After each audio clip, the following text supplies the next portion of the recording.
আজকের ঘটনাটা রিনা বলে একজনের সাথে ঘটেছিল। যে রিনা কিনা ছোটবেলা থেকেই স্বপ্ন দেখেছিল সে একটা বড় পার্লার খুলবে এবং সে পার্লারের কাজ এবং বিভিন্ন রকমের মেকআপ শিখে সে একটা জায়গা নিজের তৈরি করবে। তো কাজ শেখার জন্য যখন রিনা একটা পার্লারে জয়েন করেছিল, সেখানে ওর সাথে ঘটে গিয়েছিল এক ভয়ঙ্কর অভিজ্ঞতা। তো কি সেই অভিজ্ঞতা? সেই অভিজ্ঞতা পুরোটা শুনতে হলে অবশ্যই আজকের ঘটনাটা প্রথম থেকে শেষ পর্যন্ত উইদাউট স্কিপিং পুরোটা শুনবেন। এতটুকু বলতে পারি, আজকের ঘটনাটা কিন্তু ভীষণ ভয়ঙ্কর এবং ভীষণ গুরুত্বপূর্ণ একটা ঘটনা। তো নমস্কার বন্ধুরা, গল্পঘর বাংলা চ্যানেলে আপনাদের সকলকে স্বাগত। আমরা ছোট থেকেই বিভিন্ন ঘটনা শুনে বড় হয়ে উঠি, ঠিক সেরকমই কিছু ঘটনা কিন্তু আমি গল্প আকারে তোমাদের সামনে তুলে ধরি এই চ্যানেলে আমি শেয়ার করি বিভিন্ন ধরনের বাস্তবের আধ্যাত্মিক ঘটনা, বিভিন্ন রকমের ভৌতিক বা অলৌকিক ঘটনা, বা এমন অনেক রকম ঘটনা যা কিন্তু আমাদের জীবনে বিভিন্নভাবে গুরুত্বপূর্ণ শিক্ষা দিয়ে যায়। তো চলুন শুরু করা যাক আজকের ঘটনাটা। তো এই যে আজকের ঘটনা, এই ঘটনাটা আমাকে জাস্ট কিছুদিন আগেই আমারই একজন দিদি, যিনি কিনা আমাদের বাড়িতে মাঝে মাঝেই ফেসিয়াল বলুন, একটু মেকওভার বলুন, এগুলো করতে কিন্তু আমাদের বাড়িতে আসে। তো তারই একজন পরিচিত দিদির সাথে এই ঘটনাটা ঘটেছে। তো চলুন ঘটনাটা আমি শুরু করছি। ঘটনাটিতে যে দিদির সাথে ঘটনাটা ঘটেছে সেই দিদির নাম হচ্ছে রিনাদি। এই রিনাদি ওর ফ্যামিলিতে আর কি, ওর বোন, ওর দাদা আর মা বাবা এরাই ছিল, ছোট ফ্যামিলি। আর ওর ফ্যামিলিটা খুব একটা ফাইন্যান্সিয়ালি যে স্ট্রং ছিল সেটা কিন্তু নয়। তো ও ছোটোবেলা থেকেই না খুব ক্রিয়েটিভ ছিল, মানে বিভিন্ন সময় সে ভালো, মানে স্কুলে বন্ধুদের মেকআপ করে দিত। তারপরে একটু যখন বড় হলো, সোশ্যাল মিডিয়ায় বিভিন্ন রকমের মেকআপ ভিডিও দেখে সে নিজেকে তৈরি করত। তো আর বিভিন্ন রকমের কাজও সে একটু আধটু জানতো, যেমন ধরুন একটু হয়তো মুখে ফেস প্যাক লাগিয়ে দিল। এবার পার্লারের মতন হয়তো অনেক কিছু জানতো না। তো এই করতে করতে ও আস্তে আস্তে কলেজ শেষ করলো, পড়াশোনা মোটামুটি করতো। আর ওর আর একটা যেটা ইচ্ছা ছিল, যেহেতু ওদের ফাইন্যান্সিয়াল কন্ডিশন খুব একটা ভালো ছিল না, ও সবসময় ভাবতো কি একটু বড় হলেই যেভাবে হোক একটু ইনকাম করে ওর ফ্যামিলির পাশে দাঁড়াবে। আর ও তারপরে কলেজ একটু যখন মোটামুটি শেষের পথে, ও একটা পার্লারে কাজ শুরু করেছিল, বিভিন্নভাবে মেকআপ শিখছিল, সেরমভাবেই কাজ করছিল আর কি। তো সেখান থেকে খুব একটা বেশি টাকা পেত না, কাজ শিখছিল, বিভিন্ন জায়গায় মেকআপ করতো, আর খুব ভালো মেয়ে থাকায় ওর কাছে কিন্তু বিভিন্ন জায়গা থেকে ডাক আসছিল। তো একদিন ওর যেটা মনে হলো যে এইভাবেই আর কি কাজ করতে করতে ওর একদিন মনে হলো যে আরেকটু যদি বেশি টাকা আমি মানে বাড়িতে দিতে পারতাম খুব ভালো হতো। তো এই সমস্ত করছিল এবং মোটামুটি কাজকর্ম করছিল। তো হঠাৎ করেই আশেপাশে কারুর মারফত খবর পায় যে বেশ ওদের বাড়ি যেখানে ছিল, ওদের বাড়িটা ছিল হচ্ছে একটু মানে কি বলবো, ভিতরের দিকে, কলকাতার ঠিক না, আর একটু কলকাতা ছাড়িয়ে আর একটু ভেতরের দিকে। তো প্রপার জায়গাটা আর বলছি না। সেখান থেকে ধরো 2-3 ঘন্টা কি 4 ঘন্টার মতন দূরত্বে একটা বেশ খানিকটা বেশি টাকার একটা কাজের অফার কিন্তু এই রিনাদির কাছে এলো। তো যার সূত্রেও খবর পেয়েছে, ওই দিদি আর কি ওকে বলে রেখেছিল যে ওর বাড়ি থেকে যেহেতু একটু দূরে, কিন্তু যে টাকাটা আর কি ওকে দেবে বলেছিল, যে এখানে কাজটা হচ্ছে, যে কাজটা মানে যেখানে গিয়ে ওকে কাজ করতে হবে সেই বাড়িতে একজন মহিলা আছেন যিনি খুব রিচ, মানে ওই মহিলা খুব অবস্থাপন্ন, এবং ওনার বাড়িতেই ওনার একটা পার্লার খুলবে। মানে ওখানে তার সাথেই থাকতে হবে এবং ছুটি কিন্তু খুব একটা বেশি ও পাবে না, এবং উনি যা বলবেন সেটাই করতে হবে, সেই মতোই কাজ করতে হবে। ঠিক আছে? তো সেই মতন কাজ করতে পারলে এবং ওনার সাথে থাকলে অনেক কাজও শিখতে পারবে, এবার তার সাথে কিন্তু ওর বেশ উন্নতিও হতে পারে। তো রিনাদি তো ভীষণ খুশি, এটা বেশ একটা মানে লোভনীয় অপরচুনিটিস ছিল রিনাদির জীবনে। তো ও ভাবলো বেশ, যে টাকাটা পাচ্ছি সেখান থেকে আমি জমাতেও পারবো, বাড়িতেও দিতে পারবো, আর আস্তে আস্তে আমিও ভবিষ্যতে আরও কাজ শিখে নিজের একটা পার্লার খুলবো। তো যা কথা তাই কাজ। এবার আর ও খুবই ক্রিয়েটিভ ছিল, মানে ওর একটা কিন্তু স্বপ্নই ছিল রিনাদি যে ও একটা পার্লার মোটামুটি ও নিজের জন্য খুলবে কোনো সময়। তো যথারীতি ও একদিন সব কিছু ঠিকঠাক করে চলে গেল এবং গিয়ে যেটা দেখলো, যে জায়গাটা ওকে নিয়ে গেল সেই জায়গাটা আর কি বেশ দূরে, মানে বেশ ফাঁকা একটা জায়গা, এবং বাড়িটা একটু পুরোনো গোছের বাড়ি।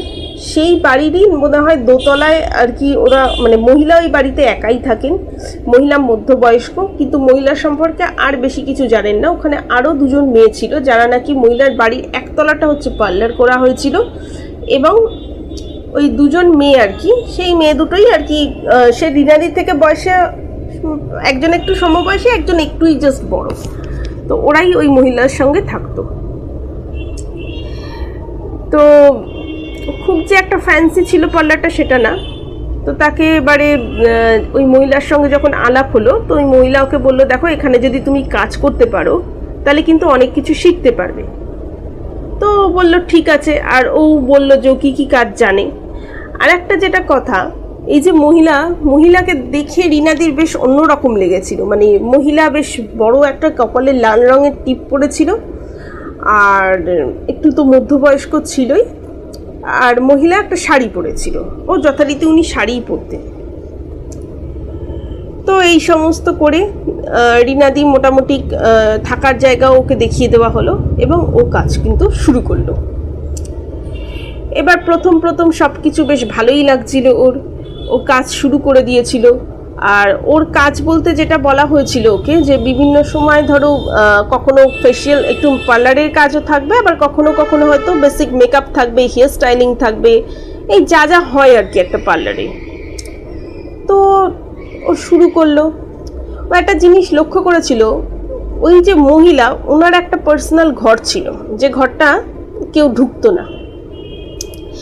আবার কিছু কিছু সময় বেশ কিছু কাস্টমার ওই মহিলার সাথে আলাদা করে বেশ কিছুক্ষণ ওই ঘরের মধ্যে কিন্তু কথা বলতো। কি যে কথা বলতো সেটা তো ও জানে না, যেহেতু প্রথম এখন ও অত প্রশ্ন করতোও না, ও যথারীতি ওর কাজ খুব মন দিয়ে করত। এবারে ও আস্তে আস্তে যেটা খেয়াল করলো রিনাদি, এই ধরুন কাস্টমারদের জেনারেলি আমরা পার্লারে কি হয়, কাস্টমারদের হেয়ার কাট যখন করে সেটা একটা নয় ডাস্টবিনে ফেলা হয়, বা অনেক সময় এদিক ওদিক পরিষ্কার পড়ে থাকে, আমরা সেগুলো দেখেছি, বা ধরুন নোক ঠোক যেগুলো আর কি নেলস করা হয় সেগুলো সব একটা জায়গায় ফেলে দেওয়া হয়। তো ও যেটা লক্ষ্য করেছিল রিনাদি, যে কাস্টমাররা যখন হেয়ার কাট করতো সেই চুলগুলো বলুন, ওগুলো না ডাস্টবিনে ফেলা হতো না। ওদের যে সিনিয়র ছিল যে দুটো মেয়ে, ওরা কি করতো সেগুলো আলাদা করে রেখে দিত। এবার সেগুলো যে সব কাস্টমারের ক্ষেত্রে করা হতো তা কিন্তু নয়, হয়তো কিছু পার্টিকুলার কাস্টমার এলো, ওরা চুলটা কাটলো, ওরা চুলগুলোকে আলাদা করে রেখে দিল, বা নখ কাটতো, সেই নখটাকে একটা ছোট বাক্সে, একটা বক্স মতন ছিল ওদের, জমা করা হতো, এবং তারপরে কিন্তু ওগুলো ওরা ওখান থেকে নিয়ে যেত। এবার নিয়ে গিয়ে যে ঠিক কী করতো, মানে সেগুলোকে ও ফেলে দিত নাকি অন্য কোনো কাজ করতো সেটা ও আর খেয়াল করেনি। তো ও মোটামুটি ভেবেছিল হয়তো এগুলো কোনো রিসাইক্লিং বা ট্রেনিং পারপাস ওরা রেখে দিচ্ছে, বা অন্য কোনো ব্যাপার আছে। ঠিক আছে, আর একটা জিনিস হচ্ছে, অনেক সময় না ওকে মেকআপ করতে দেওয়া হতো, বা হয়তো ফেসিয়াল করতে দেওয়া হতো কিছু অদ্ভুত জিনিস, যে জিনিসগুলো কিন্তু জেনারেলি আমরা যে সমস্ত প্রোডাক্ট ইউজ করতে দেখি, বা যদি খুব স্ট্যান্ডার্ড প্রোডাক্ট নাও হয়, মোটামুটি তো একটা বাজারের প্রোডাক্ট মানে দেখলে তো বোঝা যায়, কিন্তু ওকে বলা হতো এগুলো ঘরে তৈরি, নিজের ম্যাম নাকি নিজে অনেক প্রোডাক্ট ঘরে তৈরি করেন, তো সেই ধরনের প্রোডাক্ট দিয়ে ওদেরকে আর কি ইউজ করতে দেওয়া হতো, নয় মেকআপ পারপাস করতে দেওয়া হতো, বা ধরুন ফেসিয়াল পারপাস করতে দেওয়া হতো, এই সমস্তগুলো ও লক্ষ্য করেছিল। এবার যেটা ব্যাপার সেটা হলো, এইভাবে বেশ কিছুদিন চলছিল। এক একদিন ও দেখছে খুব দুজন কাস্টমারের খুব মানে ঝামেলা, তারা এসে বলছে যে এরকম, তাকে দেখে তো মানে ও খুব ঘাবড়ে গেছে যে তাদের নাকি মুখে খুব বাজে গোটা ফোটা উঠেছে। একজন বলছে খুব অসুস্থ লাগছে সেদিনকে পার্লারে কাজ করে যাওয়ার পর। তো দেখছে তখন ওই মহিলা এসে ওদেরকে খুব ধমক দিয়ে বলল যে এখানে যা করার আমরা সার্ভিস যা দেওয়ার চেয়েছিলেন দিয়েছি, আর এখানে এরকম করবেন না। তো ওর খুব একটা ভালো লাগলো না বিহেভিয়ারটা। আর ওই যে বললাম মাঝে মাঝেই কিন্তু ওখানে অনেক লোকজন আসতো, লোকজন এসে ওনার সাথে পার্সোনালি কিছু কথা বলতো। তো যাই হোক এইভাবে চলছিল। এবার এই যে 2-3 দিন এরকম হলো, রিনাদির খুব একটা ভালো লাগেনি। তো যাই হোক, এবার রিনাদি একদিন করলো কি, কোনো কারণে ওর ভালো লাগছিল না সেদিনকে, ও জাস্ট ভেবেছিল একটু রাস্তাটায় হেঁটে আসবে। এবার রাস্তায় হাঁটতে হাঁটতে বেশ খানিকটা যাওয়ার পরে দেখছে একজন মহিলা ওকে দেখে বলছে, তুমি কি এখানে এই পার্লারে নতুন জয়েন করেছো? বলছে হ্যাঁ। বলছে কিছু মনে করো না, এই পার্লারটা কিন্তু খুব একটা ভালো নয়, একটু সাবধানে থেকো। আর এখানে অনেক কিছু শোনা যায়, অনেকেই এই জন্য এখানে আসে না, আবার অনেকে আসে, তো তুমি একটু সাবধানে থেকো। তো ভাবলো যে এখানে আশেপাশের লোকজন অনেক সময় থাকে যে একে অপরকে দেখে হিংসা করে বা কিছু সেরকম কিছু, কিন্তু ওর মধ্যেও কিন্তু কোথাও গিয়ে একটা প্রশ্ন ছিল, এই যে নখ নিয়ে নিচ্ছে, চুল নিয়ে নিচ্ছে, বা যাদের চুল বা নখ ও লক্ষ্য করেছিল নেওয়া হয় তারা একটু অসুস্থ হয়ে পড়ছে বা কিছু সমস্যা হচ্ছে তাদের, এই ব্যাপারটা কিন্তু রিনাদিও একটু একটু লক্ষ্য করে। কিন্তু ওই যে দুটো মেয়ে ছিল তারা খুব একটা রিনাদিকে যে খুব কিছু বলতো তাও নয়, ওরা সবসময় কাজ নিয়েই থাকতো। আর একটা টাইম পর যখন পার্লার বন্ধ হয়ে যেত তখন রিনাদির মতন যে ঘরে শুতে চলে যেত বা থাকতো আর কি। আর ওই মহিলা অনেকবারই দেখেছে ওই যে একটা বন্ধ মতন ঘর ছিল, সেখানে ওই দুজন স্টাফ যেত, কিন্তু ওকে কোনোদিন ওই জায়গায় ঢুকতে দিত না।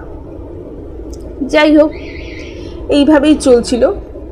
একদিন বেশ খানিকটা রাত হয়ে গেছে, তো সবাই বেরিয়ে চলে যাওয়ার পরে দেখছে ওই দুজন স্টাফ আর কি, ওই দুটো মেয়ে সেদিনকে ওই দুজন মেয়ে ওকে কাজ করছিল না। ওই দুজন মেয়ে বলেছিল ওদের খুব জরুরি কাজ আছে, ম্যামের সঙ্গে ওরা কাজ করবে, সেদিনকে একটু ওকে সামলে নিতে বলেছিল। তো যথারীতি পার্লারের কাজ করে নেয়, 7টা-8টার মধ্যে ও পার্লারটা বন্ধ করে দেয়। এবার জানি না সেদিনকে রিনাদির ঠিক কী হয়েছিল। রিনাদি সেদিনকে কি মনে করে একাই ছিল, যেহেতু ওই যে বললাম একটা রুম ছিল যেটা বন্ধ থাকতো, ও একবার খেয়াল করেছিল যে ওই যে দুটো মেয়ে দুটো বলেছে ওদের আজকে কাজ আছে, ওরা বারবার করে বেশিরভাগ সময় ওই রুমের মধ্যেই যাওয়া আসা করছে। তো সেটা ওরা দেখেছিল। এবার দেখলো যে ওই মেয়ে দুটো আর রিনাদি কোথাও একটা ওই রুম মানে বেরিয়ে যাচ্ছে নিচ থেকে, মানে বেরিয়ে ওরা চলে গেছে। এবার ওরা তো চলে গেছে আর পার্লারও তখন বন্ধ হয়ে যায়।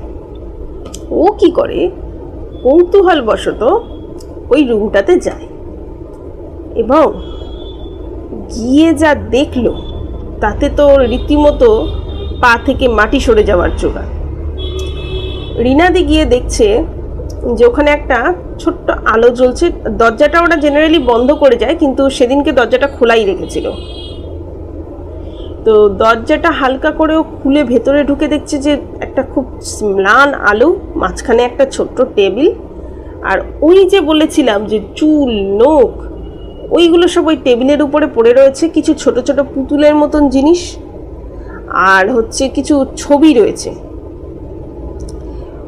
ও তো দেখেই বুঝতে পেরেছে যে এইখানে কিছু গন্ডগোল আছে। আবার কিছু ম্যানিকুইন আছে যার মধ্যে চুল পরানো, এবং কিছু জিনিস তো খুব অদ্ভুত রকমের বেশ কিছু জিনিস। ও তখন মোটামুটি বুঝতে পেরে গেছে যে এই জায়গাটা খুব একটা সুবিধার মতন নয়। আর কিছু সময় ও এরকম কথাও শুনতে পেত, মানে ভাষা যে এইটা করে দিলে ওদের ওপর কন্ট্রোল থাকবে। মানে ও যেটা বুঝতে পারলো এই জিনিসগুলো দেখার পরে যে এই ব্যাপারটা খুব একটা সাধারণ বিষয় নয়। ভাবুন, একটা মেয়ে যে কিনা স্বপ্ন দেখেছিল নিজের একটা পার্লার খুলবে, সে কাজ শিখতে এসেছিল, সে দেখতে পাচ্ছে এইখানে আলটিমেটলি কাজের পিছনে এরকম একটা ভয়ানক ঘটনা ঘটছে। এবং আরও জিনিস দেখেছিল, ছোট ছোট পাখি টাইপের পালক, তারপরে ধরুন এক জায়গায় ব্লাডের মতন কিছু, বহুত কিছু দেখতে পেয়েছে সেদিনকে। তো ও যেতটুকু বুঝতে পারলো যে এটা কোনো ব্ল্যাক ম্যাজিক্যাল একটা ব্যাপার এখানে চলে, তো রীতিমতো মাথা ঘুরতে লাগলো। এবার রিনাদি কী করে, সঙ্গে সঙ্গে সেখান থেকে দরজাটাকে হালকা বন্ধ করে চলে আসে। তো মনে মনে বুঝতে পারছে যে এখানে ভালো কিছু হয় না। আর পরের দিন সে আরও ভালো করে লক্ষ্য করেছে, রিনাদি দেখছে কিছু রেগুলার কাস্টমার আসছে, ওই ম্যাডামের কাছে যাচ্ছে এবং প্রচুর টাকা দিচ্ছে, এবং তাদের সাথে কিন্তু ওনার মানে ম্যাডাম খুব অন্যরকম ব্যবহার করে। তো তখন ও আর কি মোটামুটি বুঝতে পেরেছিল যে মানে শুধুই যে মানুষের পার্লারের সার্ভিস হয় এখানে সেটা না, এখানে এই চুল এই সমস্ত দিয়ে ব্যক্তিগত জিনিস দিয়ে ব্ল্যাক ম্যাজিক করা হয়। তো রিনাদি তো যা বোঝার বুঝে নিল, ও সঙ্গে সঙ্গে সিদ্ধান্ত নিল ও আর থাকবে না। এবার কথা হচ্ছে, ও বুঝতে পারেনি যে এই দুটো মেয়ে আর ম্যাডাম ওর ওপর নজর রেখেই ছিল। ও যখনই বলেছে যে আমি আর এখানে থাকবো না, আমি এখান থেকে চলে যাব, তখনই ওরা হাসতে শুরু করেছে। ওরা বলছে এখানে যা দেখেছো এরপরে তুমি বাড়ি যেতে পারবে না, কারণ বাড়ি যদি তুমি যাও বা যেতে চাও, তুমি জানো না আমরা তোমার সাথে কি করতে পারি। এবার এটা তো একটা কথা যে ও তো এতদিন এখানে থেকেছে, ওর ধরুন একটা চুল বা নখ তো থাকতেই পারে, সেখান থেকে তোকে ক্ষতি করতেই পারে। তো রিনাদি আর কিছু না বলে চুপচাপ থাকে, আর ভয়ও পাচ্ছে যে কী করবে। তো ও ডিসাইড করে যে করে হোক ওকে এখান থেকে বেরিয়ে যেতে হবে। তো খুব বেশি কিছু রিনাদির সাথে ছিল না, যতটুকু যা ছিল ও করে কি, সেই জিনিসগুলোকেই ও কোনো রকমে একটা ব্যাগের মধ্যে ভরে। ব্যাগের মধ্যে ভরে পার্লারে যখন কাজ চলছিল, ও ঠিক করে রাতের বেলাও যাবে না, যা করবে দিনে করবে। তো ওই জিনিসগুলো, কারণ দিনের বেলা ওই ম্যাডামও ব্যস্ত ছিল আর ওই মেয়ে দুটোও কাজের মধ্যেই মোটামুটি ব্যস্ত থাকে, দিনে যে ওকে খুব একটা কেউ কিছু করবে তা না। ও কোনো রকমে কী করে, যেটুকু ব্যাগে যা জিনিসপত্র ছিল ও আস্তে করে ব্যাগটা নিয়ে অলমোস্ট বাড়ির মানে বাইরে বেরিয়ে এসছে। এবার ও মানে ওই জিনিসপত্রগুলো ব্যাগে ভরে নিয়েছে, এবং ও তারপরে গিয়ে বলেছিল যে আমার বাড়িতে আজকে একটা ফোন এসছে। ও সেদিন ও যেটা জানিয়েছিল যে 1 সপ্তাহ মতন ওখানে কাজ আরও করেছে, যাতে ওদের কিছু বুঝতে না পারে। তো 1 সপ্তাহ পরে বলেছে, ম্যাডাম এরকম আমরা তো মানে দেখেছি এখানে তো থাকতেই হবে, এদিকে বাড়িতে খুব অসুবিধা হয়েছে, বাবার খুব শরীর খারাপ, আপনারা যদি একটা দিন দেন, দেখুন অনেক যে করে হোক মানে ও তখন ঠাকুরকে ডাকছিল আর কি 1 সপ্তাহ ধরে যে কি করবে কি করবে না। তো যাই হোক, ঠাকুরকে ডেকে ডেকেও একটা অজুহাত আর কি তখন দিয়েছে, এবং দিনের বেলাতে ও ঠিক করেছিল রাত্রিরে আর ওখানে রাত্রির অবধি ওয়েট করবে না, ও দিনের বেলাতে ব্যাগপত্র গুছিয়ে নিয়ে জোর করে বেরিয়ে আসছে। এবং বেরিয়ে এসছে যখন, ও পিছন থেকে দেখছে যে পার্লার থেকে একটা অদ্ভুত হাসি নিয়ে ওই দুটো মানে মেয়ে আর ওই মহিলা, মানে ওরা হয়তো কোথাও গিয়ে বুঝতে পেরেছে যে এখান থেকে চলে যাচ্ছে। তো যাই হোক, ঠাকুরের অনেক কৃপা যে ওকে আটকাতে পারেনি। তো রিনাদি বাড়ি ফিরে আসে, এবং পরের দিন তো আর কখনোই ওই জায়গায় যায় না। এবং তারপরে ও যে আর কি ওকে নিয়ে গিয়েছিল তার থেকে শুনছে যে আমি মানে সেও তখন বলছে যে আমি তো জানতাম না, আমি এরকম একজনের মারফত খবর পেয়েছিলাম এই পার্লার নিয়ে নাকি অনেক রটনা আছে, অনেক কাস্টমারই নাকি বিভিন্ন অদ্ভুত অভিজ্ঞতা অনুভব করেছিল। তো সেইটার কোনো বাট কী হচ্ছে, এটার কোনো প্রমাণ ছিল না। আর এই পার্লারটা আগে অন্য জায়গায় ছিল, এখন এখানে করা হয়েছে। তো যাই হোক, রিনাদি তারপরে ওর মাকে নিয়ে এক জায়গায় গিয়ে পুজো দিয়ে আসে, যাতে ওরা কোনো ক্ষতি করতে না পারে। তো সে ভালো করে পুজো দিয়ে দেয়, এবং যাই হোক রিনাদির আর কোনো ক্ষতি তো হয়নি। কিন্তু আজও এই ঘটনাটা মনে করলেও ভয় পায়। এখন রিনাদি অন্য পার্লারে বাড়ির সামনে কাজ করে অনেক টাকা রোজগার করছে, এখন আস্তে আস্তে ওর হয়তো নিজের পার্লারও খুলবে। তো সেই সবগুলো সব ঠিকই আছে মানে, কিন্তু আপনারা ভাবুন, আমরা যেখানে সুন্দর হওয়ার জন্য যাই সেখানেও যদি এরকম কিছু লুকিয়ে থাকে, তাহলে আমরা কতটা নিরাপদ? আপনাদের সাথেও কি পার্লারে গিয়ে এরকম কিছু ঘটেছে? আমাকে একটু কমেন্টে জানাবেন অবশ্যই। আর আজকের ঘটনাটা কেমন লাগলো আমার সাথে শেয়ার করবেন। আজকের ঘটনাটা এই পর্যন্তই। আর আপনাদের যদি কোনো রকম কোনো ঘটনা আপনাদের সাথে বা আপনাদের চেনা পরিচিত কারুর সাথে ঘটে থাকে, যেটা শেয়ার করতে চান আমাদের সাথে, অবশ্যই আমাদের ডেসক্রিপশানে, এবং আমি আজকে থেকে যেটা করব, ডেসক্রিপশানের মধ্যেও আমাদের যে ইমেল আইডিটা আছে সেটা দিয়ে দেবো। এমনিতে আমাদের চ্যানেলের ডেসক্রিপশানেও ইমেল আইডিটা দেওয়া রয়েছে, তো ওইখানেই কিন্তু অবশ্যই আপনারা মেল করবেন, রাইটিং করতে পারেন, বা আপনারা মেলটা মুখে কোনো ভয়েস মেসেজ পাঠাতে পারেন। আপনাদের যদি তার সাথে কিছু শেয়ার করার থাকে, ফটো বা কিছু দিতে পারেন। আপনারা চাইলে আমরা নাম প্রকাশ করব, না হলে করব না। নর্মালি আমরা ঘটনাটা বলবো, কারণ আপনাদের এই ঘটনাগুলো থেকেই হয়তো মানুষ আরও খানিকটা সতর্ক হতে পারবে, আরও খানিকটা সাবধান হতে পারবে, আরও খানিকটা বিপদ থেকে রক্ষা করতে পারবে। তো আজকের ঘটনা এই অবধি। প্রত্যেকে ভালো থাকবেন, আমাদের সঙ্গে থাকবেন, আমাদের চ্যানেলের পাশে থাকবেন, আমাদেরকে সাপোর্ট করবেন, আর ঘটনাগুলো খুব বেশি বেশি করে আমাদের সঙ্গে শেয়ার করে দেবেন। ঠিক আছে? তো আজকের এই অবধি, অনেক অনেক ধন্যবাদ।